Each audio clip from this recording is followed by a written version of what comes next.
20 years ago, Gary was diagnosed with HIV. At the time, the disease was a killer, a focus of the gay community's attention. I was a student and I got tested every year. 87 was when the big campaign came out, the Don't Die of Ignorance one. And so it seemed to me the logical thing to get tested. And so every year I went every 6 months for a general sexual health check. I was a gay man living in London. And every year I checked for HIV. I tested every year and every year it came back negative. And in 1991 it came back positive. I wasn't expecting it. And when I was diagnosed, they told me that I had probably about 5 years left to live. Well, obviously in the gay community there was a fair amount of terror, but there was also a fair amount of denial and not wanting to talk about it. That public campaign was in 1987 and that was it. There's never been one since.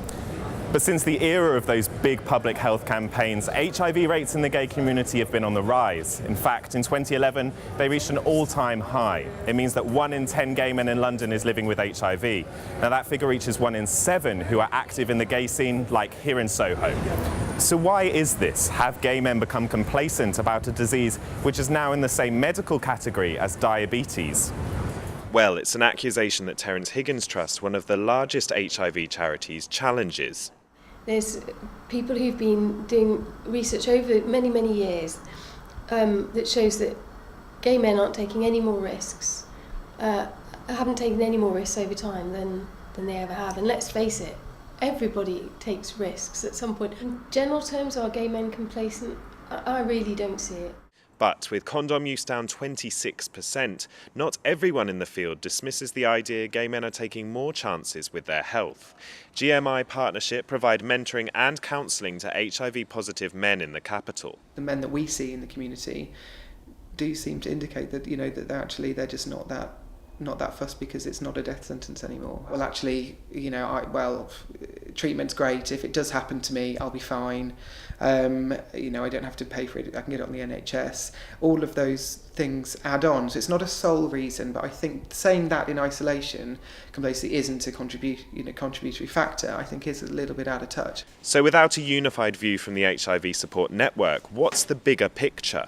Some health professionals point to a growing drink and drug culture. I mean, definitely drugs are more prevalent. Club drugs is, and that's going to influence judgment just like alcohol does, and therefore people who have been sort of careful about who they have sex with might not be careful under the influence of drugs and alcohol. We can't ignore those statistics, can we? We've certainly seen a rise in all of those over the last decade. So these are my pills that I take every day. It's not something Chris can ignore, it's part of his daily routine. The drugs he takes now are a result of substance abuse that's rife in the gay scene. I was addicted to crystal meth, and with that, especially as a gay man, crystal meth is a very sexually driven drug.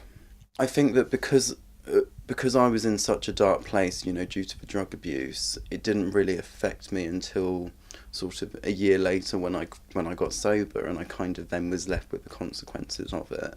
I would say 90% of my friends that have it is completely down to drug culture and unprotected sex. And if I knew at 18, that doing a line of Charlie or something like that would lead me to, having HIV, there's no way that I would have done it.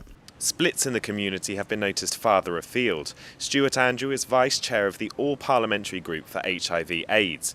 Individual groups that are associated and the charities really do need to work together, because I think sometimes there's been a bit of conflict between those groups and that doesn't help get a united message across. I think we as a group perhaps have got to really keep doing as much as we can to raise this as an issue and hopefully attract the funding that we hope would create a better campaign of awareness. We can stop HIV. We're at the Department of Health have announced funding for a new campaign with Terence Higgins. It starts with me. But without agreement on why rates have been on the rise, for now the strongest message may come from the men who've lived and learned. It will just be, a couple of weeks you'll get sick and then you take a few pills. It's not. It really does affect your life.